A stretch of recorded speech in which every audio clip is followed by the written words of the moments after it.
Simenon's Maigret, a series of plays based on the novels of Georges Simenon.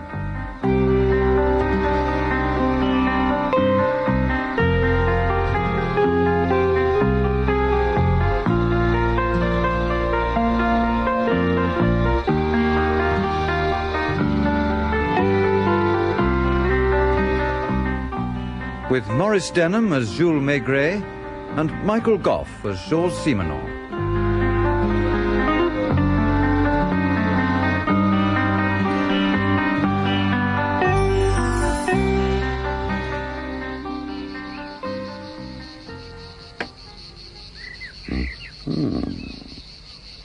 Georges, you forked my queen. Then you should resign. Oh, should I? Yes.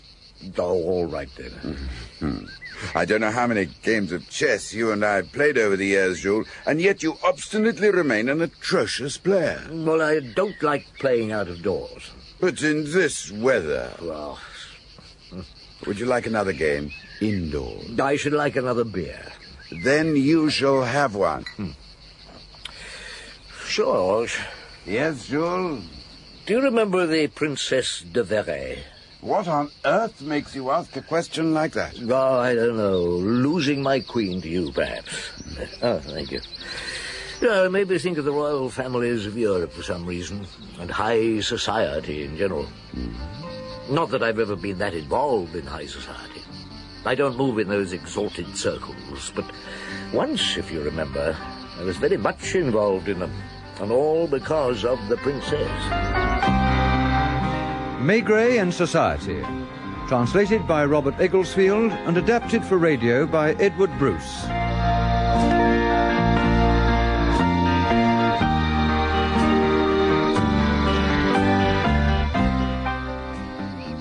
She was a remarkable old woman. The Princess de Verre? Yes. Do you remember how it all started? I was clearing up my desk in the Quai des Orfèvres one morning. Clearing up the work you should have done. The paperwork, yes. When I got a message from the director instructing me to go to the Quai d'Orsay. The Foreign Office wished to see an inspector capable of assuming responsibilities. I took Janvier with me. Chief Inspector Maigret. How do you do? This is Inspector Janvier. Ah, yes. Take a seat, please. Oh, thank you. This is a somewhat exceptional situation. May I introduce Mademoiselle Jacquette Larieux? Oh, how do you do? Monsieur. Mademoiselle Larieux is, or rather was, the housekeeper of one of the most distinguished of our former ambassadors, the Count de Saint-Hilaire. You've probably heard of him. She's been in his service for over 40 years. 42, monsieur. This morning, Mademoiselle Larieux discovered him in his study. Dead. He seems to have been... Murdered. Shot several times. You called the local police? No. Mademoiselle Larieux thought it better to come directly here. She has spent a large part of her life in the diplomatic world and considered that although the Count was no longer engaged in active service, some discretion was necessary. She felt she should approach a responsible official first. I see. Well, no diplomat. The newspapers, you know. Although I am authorized to inform you that the Count de Saint-Hilaire was not in the possession of any state secrets, and that you must not look for any political reason for his death. Must not? I suggest that you accompany Mademoiselle Larieux to the Count's residence in the Rue Saint-Dominique. I will come with you. Well, Don't worry, I shall not interfere. I am coming simply to make sure that there is nothing there which might embarrass you. You are right, mademoiselle. The Count was shot several times. As I told you. Quite. Janvier, the local police should be informed. Right, Chief. And get onto the Criminal Records Office. Try and get Meurs. He's a good man. And Dr. Paul, we need his report. Right. Mademoiselle, can you tell me where the phone is, please? In the hall. Thank you.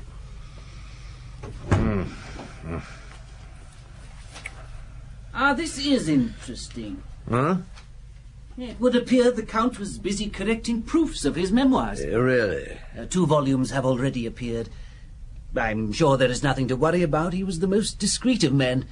However... Well, what are you doing now, Monsieur Cormier? It is my duty to make quite sure that there aren't any papers here, the divulgation of which would be inopportune. Divulgation? yes. Here are the letters. But they should prove harmless. Or letters from whom? It's an old story, which everybody knows at the Quai d'Orsay. They can have nothing to do with this affair. But there are hundreds of them. Hardly surprising. It's a correspondence stretching over 50 years. Correspondence? From the Princess de Verey to the Count de Saint-Hilaire. However, there seems to be nothing else of importance. Look, I must ask you to remove nothing from this flat at present. I do not think that will be necessary, Chief Inspector. However, once again, I must recommend prudence and discretion. Listen, prudence... Boas and his men are on their way, Chief. Ah, good. Would you show Monsieur Cremiere out, Janvier? Right, Chief. Sir? I shall ring you if you don't mind, to find out how This things way, are sir. Going. We'll get in touch if we need to. Good. If you'll excuse me, Chief Inspector, I would like to get on with my housework. In a moment, mademoiselle. First, I should like a word with you. Well, Do you sleep in this flat? I have a room of my own. There are no other servants. It has not been necessary. I have tended the Count's every need for 42 years. Yeah, as you remarked earlier. How old are you? As if that is of importance. 71. And the Count? He was a little older. When did you last see him alive? Last night, at 10 o'clock, just before I went to bed. Was he expecting anyone? It's unlikely. Although his nephew sometimes calls late in the evening, he lives quite near. His name? Mazarin. Alain Mazarin. You don't like him? Oh, this morning, what happened? I got up as usual at 6 o'clock and washed. I had my breakfast, cleaned the kitchen, prepared coffee for the Count, and discovered his body as you find it now. I went straight to the Quai d'Orsay, as you know. Oh, she was a stiff-necked old girl. I didn't know what to make of her. I went on questioning her, but I didn't get very far. Of course not. But I did ascertain that the windows were locked when she found the Count in his study. There were no signs of any forced entry. Nothing appeared to be missing. Most importantly, that she and the Count were the only people to possess keys to the flat. Moyers and Dr. Pole arrived while I was still questioning her. Morning, Chief Inspector. Ah, glad we got you, Moyers. And you, Dr. Pole. Morning, Maigret. Well, let's have a look at him. Here he is. I should like to go out. I should like to go to church. Later, perhaps. Then may I at least be permitted to go to my room? Oh, yes, of course. Thank you. I understand this is the Count de Saint-Hilaire. Yes. He's been shot 4 times. All right, Mars, it's all yours. Right. Janvier, Chief? I'm going to have a talk with the Count's nephew, Mazarin, Alain Mazarin. If I can worm his address out of Mademoiselle Larieux. When Mars is finished, send the body to the morgue, will you? Yes, Chief. Dead? Good God. When did you last see your uncle, Monsieur Mazarin? The, day before yesterday. For any particular reason? To be frank, I was a little short of ready cash. He's been very generous to me in the past. Was he a wealthy man? He had a small private income, and he owns the block of flats in which he lives.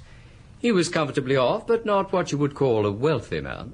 And do you know who will benefit from his death? I understand that I will inherit the bulk of the estate. I see. Have you any idea why he was killed? I know next to nothing. Robbery, perhaps. Well, I doubt it. The windows were locked from the inside, and there was no sign of a forced entry. What does Jacquette think? Oh, that is proving rather hard to discover. She doesn't seem to like you. She doesn't like anybody except my uncle. If she'd had her way, nobody would ever have been allowed near him. Do you think she might have been capable of killing him? Killing him? Jacquette. You hesitate. It's just... Oh, you made me wonder. It's, possible, I suppose. She could be jealous. An old lady like that, jealous. You mean to say she was in love with it? It's more than possible they once had an affair. She was very attractive when she was young. I wonder, with the prince's death... The prince? The Prince de Verey. He died on Sunday. Did he now? Have you read the letters yet? I don't follow you. Oh, the letters from the Princess de Verey. No, not yet. But how could Jacquette be connected with them? You'll understand when you've read them. If you like, I'll come to the flat with you. There might be some way in which I could help. Thank you. Morris and his men have finished, Chief. Dr. Paul will let you have his report later. The body's on the way to the morgue. Thank you, Janvier. This is Monsieur Mazarin, the Count's nephew. How do you do? How do you do? Where's the old lady? Sulking in her room because you wouldn't let her go out. Well, ask her to come in here, will you? Right, Chief. Now, let's have a look at those letters we were talking about, Monsieur Mazarin. Good Lord, thousands of them. How is it you know who wrote them, Mazarin? Everybody knows in diplomatic circles. In society, I mean. I believe the Princess and my uncle wrote to each other nearly every day. I know it's none of my business, but a person's letters are sacred. Ah, mademoiselle. Can you tell me if the Count owned any firearms? Nor is that any of my business. Nevertheless, did he own a pistol or a revolver? Look, did you hear my question? I think he had a revolver of some kind. Where did he keep it? I don't know. I haven't seen it for a long time. It used to be kept in the chest of drawers in his bedroom. Did Morris find one, Janvier? No, Chief. You should leave those letters alone. It is private correspondence. Look, perhaps, mademoiselle, you would care to go back to your bedroom or to the kitchen if you prefer. I expect you want to prepare yourself some lunch. As if I could eat on a day like this.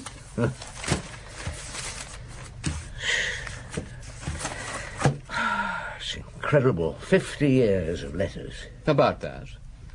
I understand they met and fell in love when my uncle was 26, and after her marriage to the prince, they never met again. Why didn't they marry? As was the practice in those days, an arrangement was made between two great families, and, if I may use this word, the princess was obliged to marry the Prince de Varennes. After all, she was the daughter of the Duc de Sac. And she wasn't in love with the prince? No, she was not in love with the prince.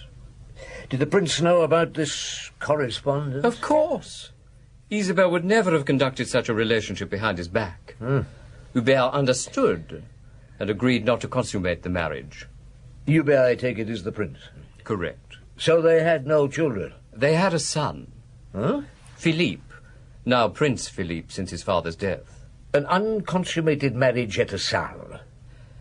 You will no doubt find many of the answers to your questions in the letters. Well, we have a lot of reading to do, haven't we, Janvier? Well, thank you, Monsieur Mazarin. I don't think we need to detain you any longer. You've been most helpful. Well, if there's anything Janvier, get Lapointe over here and show Monsieur Mazarin out. Yes, Chief. In the meantime, I'll start on these letters. When Lapointe arrives, you and I shall have lunch.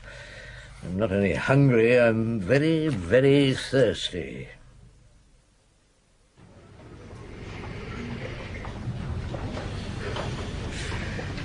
You're quiet, Chief? I'm thinking about these people. The Count, the Princess, even Mazarin. I'm not used to them, to their way of life, to their habits, their way of thinking. But the answer to the Count's death lies there somewhere, I'm sure of it, and it's a world I know nothing about. Nor me. Now, those letters, you've read some of them. What do you think? I felt like a voyeur.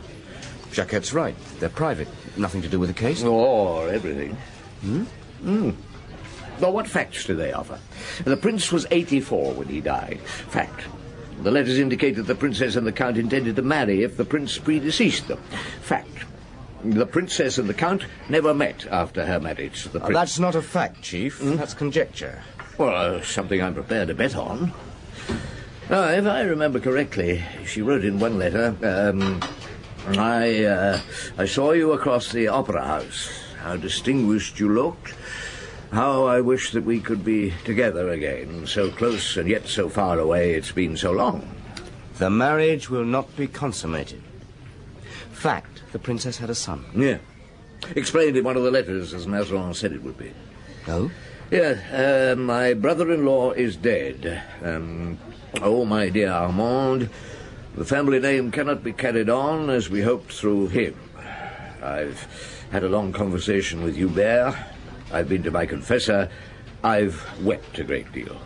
So she bore him a son, Philippe. Fact and duty. I've wept a great deal. And after that? Well, from the letters, the princess seemed to have preserved a most peculiar kind of chastity. A fidelity to the Count which everybody in those circles appeared to have condoned and respected, including, surprisingly, the Prince. Chastity and fidelity from the Princess, but not so much from the Count. That was extraordinary. I think this is the most open, secret love affair I've ever come across. Oh, come on, Janvier, we better get back to the Count's flat. Lapointe, we brought you back a beer. Oh, thanks, Chief. Anything new? Any phone calls? Oh, mostly from the press, and Monsieur Cremier from the Foreign Office. Oh, I'm glad I was at lunch. Oh, and Dr. Paul rang. He said the first shot was fired from the front of the desk at point-blank range, and he's certain that that is the shot which killed the Count. After that, the body fell forward and slipped onto the carpet. How does he know that? Well, because the other shots, 3 in all, were fired from above, from less than 2 feet. And to do this, the killer had to walk around to the other side of the desk after the first shot had been fired. Do you see what this means, Chief? No, you tell me, Lapointe, calmly. Well, it looks to me like an act of vengeance or an exceptional amount of hate. I mean, why go on firing if the Count was already dead? And why only 4 shots? Dr. Paul said a Browning 301 was used, and that holds 6 cartridges. Perhaps the gun jammed. Lapointe, borrow a Browning from the constable on duty and ask Mademoiselle Larieux to come in here. Right, Chief. Do you think it was an act of vengeance, Chief? Act of vengeance? Oh, perhaps. Now, what I find strange is that not only haven't we managed to find a pistol, we haven't managed to find any other cartridge cases. Cartridge cases from a Browning 301 should scatter quite a distance. So the killer had the presence of mind to pick them up after he or she had killed the Count. Here's the Browning, Chief. Good. And Mademoiselle Larieux? Where did you... Come in, Mademoiselle Larieux. You recognize this gun, hmm? Why should I recognize it? Well, it is the type of gun the Count possessed, though. Hmm? I suppose so. Yes, the same size, the same weight. Hold it. I most certainly will not. It wouldn't be any use anyway. I never touched the one in the drawer. You can take it back to the constable, Lapointe. Yes, Chief. Now, mademoiselle, the letters. You knew the Count was in love, hmm? I used to post his letters to the Princess, if that is what you mean. Are you jealous? I find that an offensive remark. I am 71. My confessor... You're a pious woman. Were you ever the Count's mistress? But were you jealous of his affairs? It would seem he had several. I wouldn't know. If he did, they were none of my business. And anyway, he had a right to have affairs if he wished, hadn't he? Has the Princess de Verre ever been to this flat? Never. Did you think of ringing the Princess when you discovered the Count was dead? Why not? Because today is the day of the Prince's funeral. Well, thank you, mademoiselle. You may go out now if you wish. Monsieur. Getting her to say anything is like squeezing a dried-out lemon. Oh, I'm going round to the Count's solicitors. You trot off and see if you can find out anything more about Mazarin. I don't like that man. There's something about him I distrust. Lapointe. Yes, Chief. Go on questioning the old lady, but gently. Don't press her too hard. You may appeal to her more than Janvier or I do. You have a reputation for charming elderly ladies. Me, Chief? Yeah. Come on, Janvier, let's get going. It's very sad, Chief Inspector. I first met Armand, over 60 years ago. We were together in the sixth form. Tragic. I suppose he left a will with you? Indeed, yes. I drew it up myself. I've just been looking at it. Does the nephew, Mazarin, inherit everything? Broadly speaking, yes. That's what he told me. The housekeeper, Jacquette Larieux, receives a pension which will enable her to end her days in comfort. As for furniture, pictures, personal belongings, they are bequeathed to an old friend. Isabelle de Verre. Oh, you obviously know all about it. Oh, doesn't everybody? Had the Count any enemies that you know of? How could he? He never jostled anyone out of position. He waited his turn in the Foreign Office. His memoirs have proved most circumspect. No, the Count was a man of tremendous distinction. Always a man of honor. I suppose Jacquette Larieux was his mistress. That is not the word I would choose. Armand was a bon vivant. He rarely let a pretty girl come near him without trying his luck. I'm told Jacquette was very attractive when young. Oh, indeed, yes, and it is likely that if the opportunity occurred...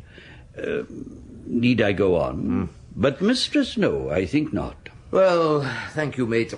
You've been most helpful. Ah, yes, I suppose you're in a hurry. Yeah. Everybody's in a hurry these days. Don't forget, I'm entirely at your service. Thank you. Yes, entirely. Goodbye. I left the old solicitor's office nonplussed. I had the impression of being immersed in a distant past, in a world which had, so to speak, vanished. It's a long time since I've heard the phrase, man of honor. The world has changed, Jules. Well, I was utterly confused. I went into a cafe, ordered a beer. No motive for the Count's murder? Well, there had to be one. People don't commit murder without a motive. All these old people, a crime of passion? God, this seemed to be a ridiculous idea.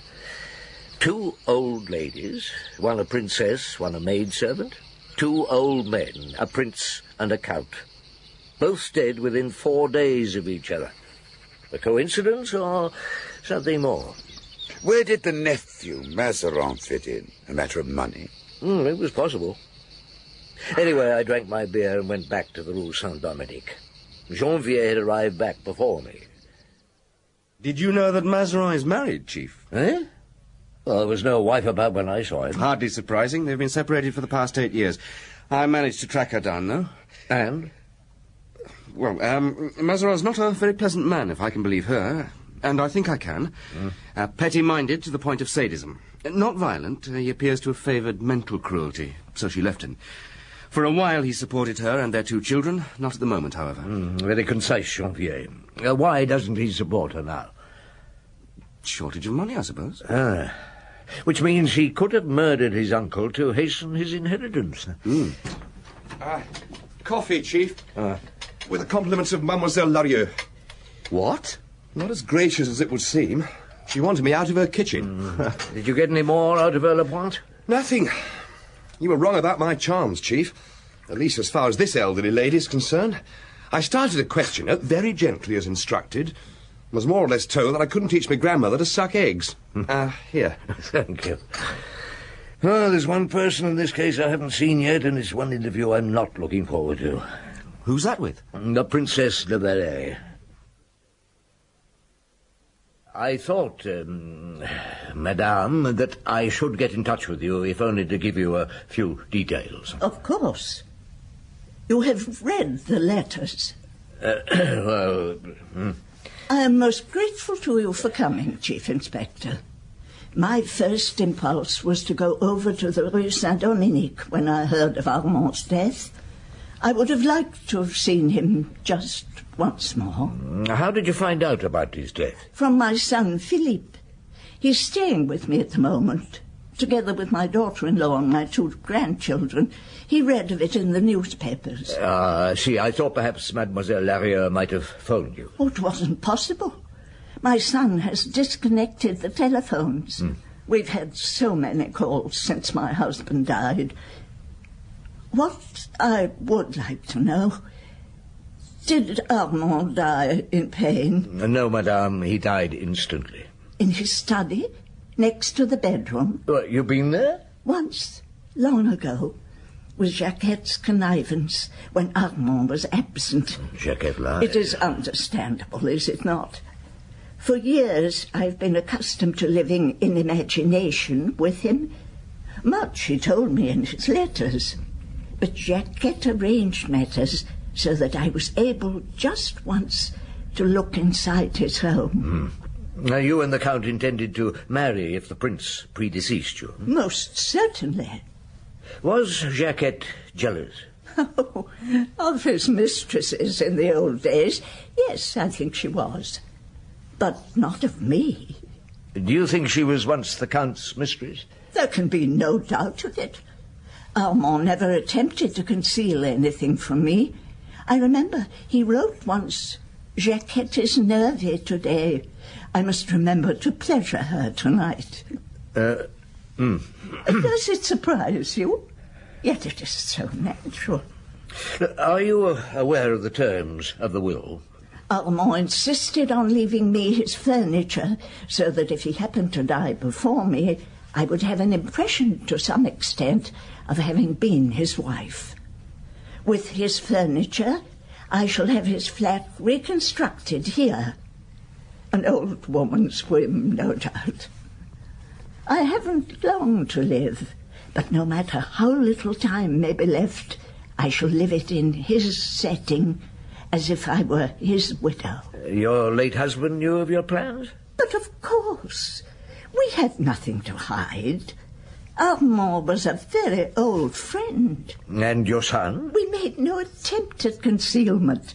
The whole family knows about my feelings for Armand. And Jacquette knew of your plans to marry? She looked forward to my doing so. Oh, I see. Is there anything else you would like to ask me, Chief Inspector? Is there any other way in which I might help you? Yes, I would like to speak to your son, if that's possible. But of course. Will you come this way?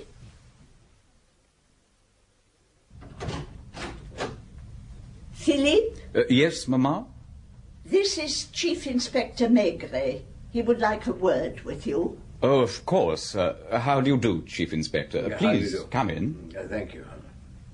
Now, if there is nothing more I can do for you, I should like to be left alone. Thank you, madame. You've been most kind. My mother is more upset than she pretends. Do sit down.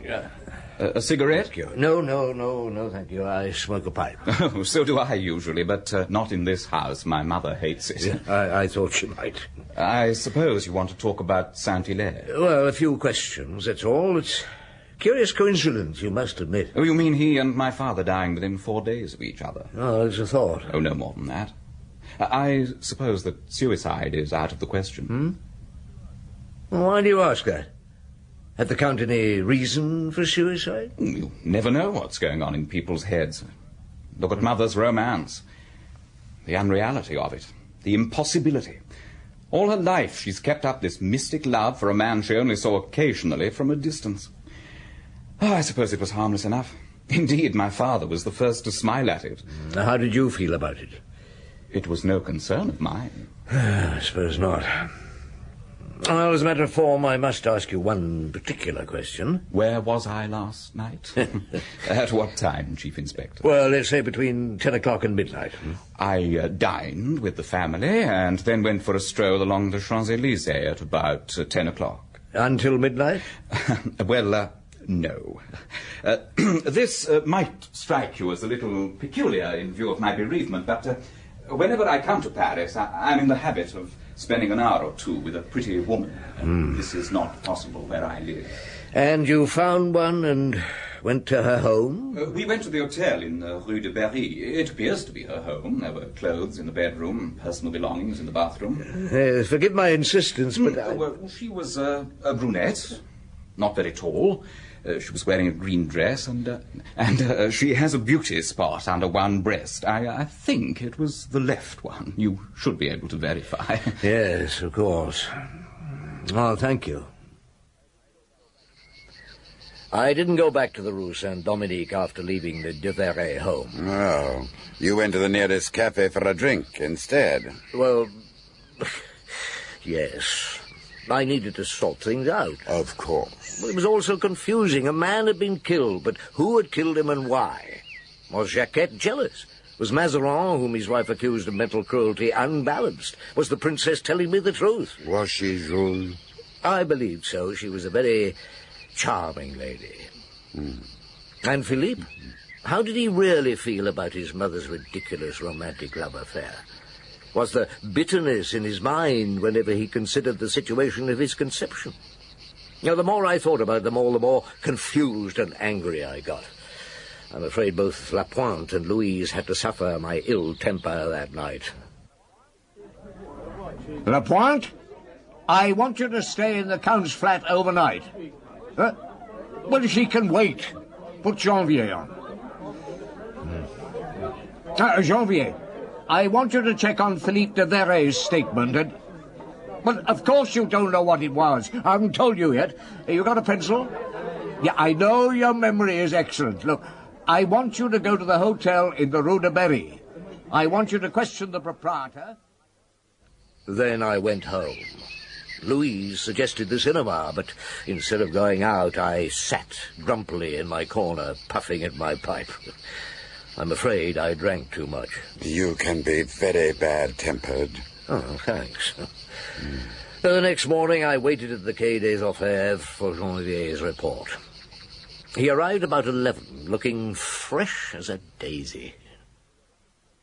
Absolutely clean, Chief. What de Verre said was true. I found the woman, he accosted her about 10 to 11, stayed about half an hour. That means he left her before 11:30. Yes, Chief. All right, so he wasn't lying. Right. Come in. Morning, Chief Inspector. Morris, sit down. All right, Janvier, I'll show you plenty to do. Oh, yes, Chief. You read my report? Not yet. What about the fingerprints in the flat? Well, the Count's, of course, Jacquette Larieux, a few of yours, many of Cromier's. Oh. I've made an inventory of everything we found. Any money? A few thousand francs in a wallet and some change in a drawer in a kitchen. It doesn't make sense. I've had an idea, Mars. Have you submitted Jacquette to the paraffin test? I wouldn't do that without your permission. Well, you've got it. Go over there. Explain gently. Don't frighten her. How do I explain gently to an old lady that I'm trying to find out if she's fired a pistol during the last 48 hours? No, you'll think of something. Tell her it's a formality. I'll phone you with the results. If you can't get me here, I'll be in the examining magistrate's office. Right. Chief, there's a young man to see you. Julien de Verre, Philippe de Verre's son. Oh. Well, show him in, Janvier. Right, Chief. Will you go in, please? Thank you. Ah, monsieur, I saw you at my grandmother's house yesterday. I wanted to talk to you then, but I couldn't. Not in front of my father. Why not? Sit down. Thank you. Well, it's about my relationship with the Count de Saint-Hilaire. You knew him? Oh, yes.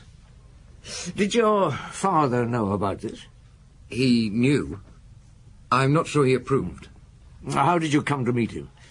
At a friend's place. I'd wanted to meet him for a long time. I'd heard so much about him, you see, from my grandmother. And when I told him I was going into the diplomatic service, he was interested and very helpful. He invited me to the Rue Saint-Dominique, and we talked about my studies and my ambitions.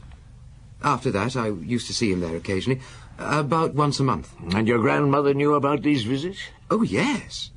Well, the Count insisted that both she and my father should know. Otherwise, I could not have gone. My grandmother and I are very close. We often discussed my visits. She would ask me for details. It was she, in fact, who suggested that I go and see him on the afternoon of the day he was murdered. Really? She wanted to know how he was reacting to the death of my grandfather. I was curious, too. I knew they'd sworn to marry if it ever became possible. The idea appealed to you, huh? It did, rather. Those two old people in love for so long. Anyway, what I wanted to tell you, I don't know whether it will be helpful or not, was that the Count didn't seem himself when I saw him. He looked worried and upset. I brought up the question of his possible marriage to my grandmother. It seemed only natural. And he said, I wish I could remember his exact words, but it was something like, "It won't be possible." Huh? But what was extraordinary was that he looked afraid when he said it. I'd swear that he thought his life was in danger. Well, that's all, really. It doesn't tell you much, does it? Perhaps I oughtn't to have come. No, you did right to come. Thank you. I'd swear he thought his life was in danger. Young Julien de Verre had worried me, Georges. So what did you do? Well, as I always do when I'm worried. I moped around the Quai des Orfèvres, putting my spoke into everyone's work. Well, then in the afternoon, Moores came to see me. Well, Moores? It's positive. Hmm? The paraffin test on Jacquette Larrieux's hands. My God. She's definitely fired a gun in the last 24 hours. Well, what are you going to do? Tell me, Moores, how does one arrest an old woman of over 70? You've recently used a firearm, mademoiselle. The test we carried out showed that.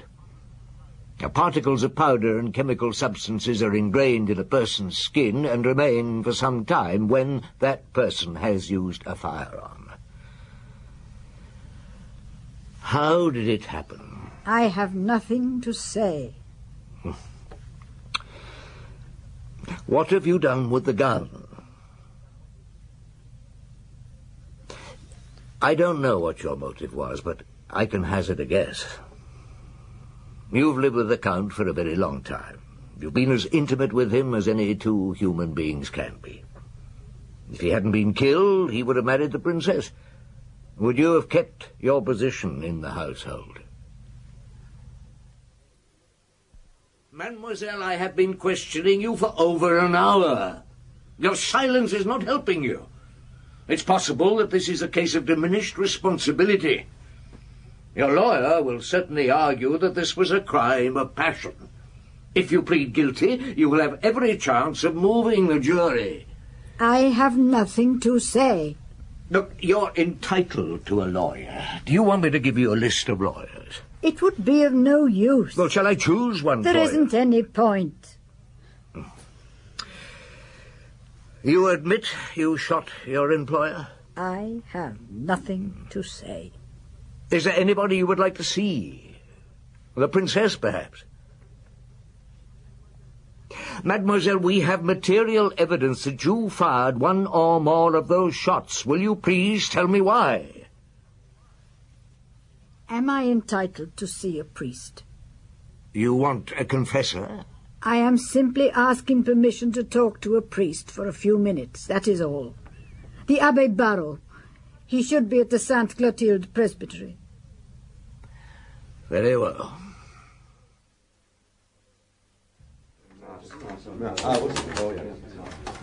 How long has the Abbé been with her now, Chief? No, 25 minutes. Do you think it's going to help? I don't know. I feel the solution is somewhere near, but I distrust the evidence. Crime of passion has a ridiculous sound. Now we're faced on this case with people whose very existence I never suspected. Their way of life is so unfamiliar to me that I can't... Will you come in now, Chief Inspector? I must apologize for keeping you so long, but Mademoiselle Larrieux has asked me a very difficult question, and I had to consider it most carefully. Yes, not at all.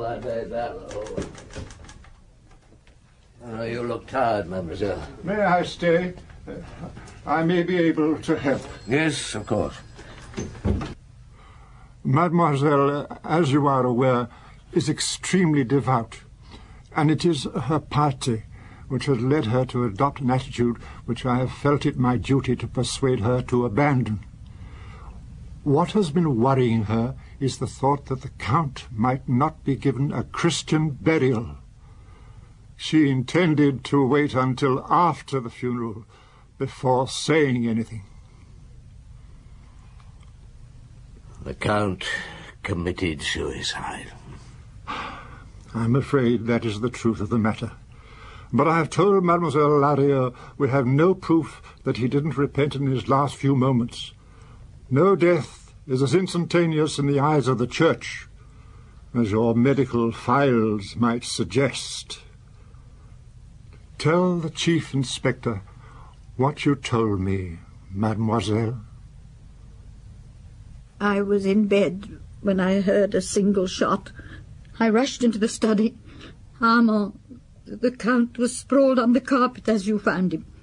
The pistol was on his desk. There was no doubt that he was...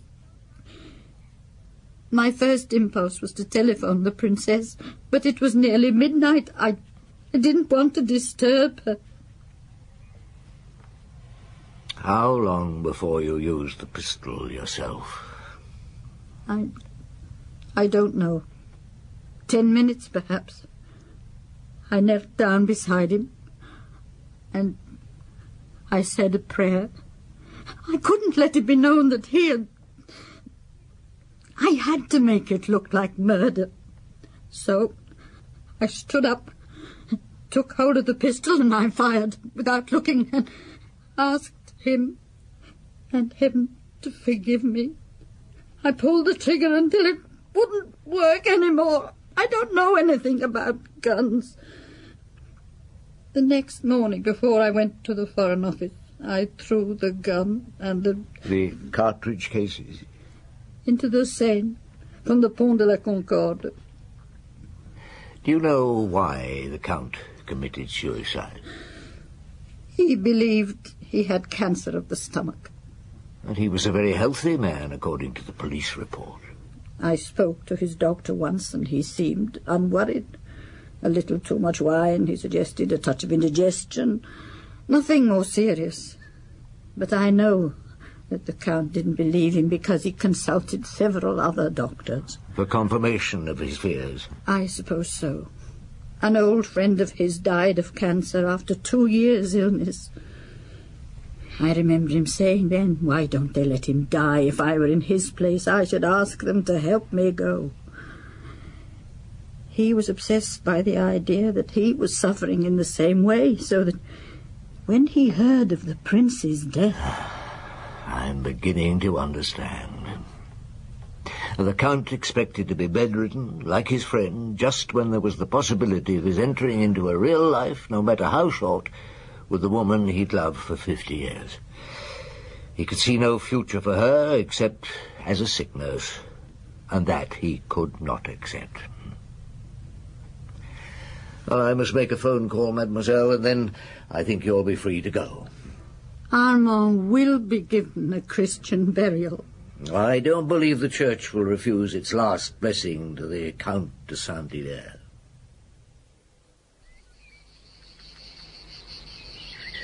It's a case I'll never forget, you know.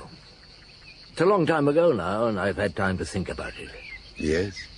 So much of what I've had to do is sordid, harsh, disturbing. But that time... That time was different. When I cleaned up the paperwork, I went home earlier than usual. I kissed Louise, and I remember holding her for a long time without saying anything.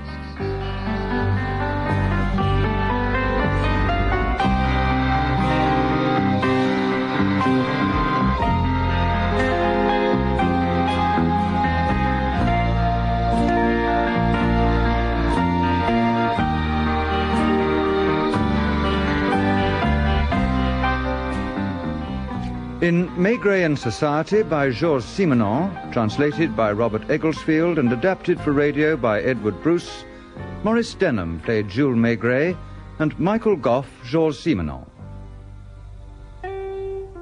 La Pointe was John Rye, Janvier Sean Barrett.